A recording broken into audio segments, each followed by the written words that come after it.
నాన్న నీ గుండె పైన నడక నేర్చుకున్నానని,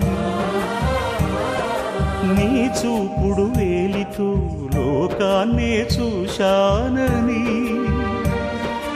నాన్నను పూజిస్తే ఆది దేవుని కది అందునని, అమ్మకు బ్రహ్మకు మధ్యన నాన్నే ఒక నిచ్చెనని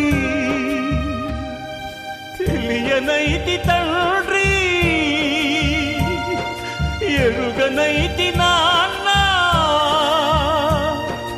నాన్నంటే నడిచే దేవాలయమని మరచితిని, ఆత్మజ్యోతి చేతుల ఆర్తి వేసుకుంటిని.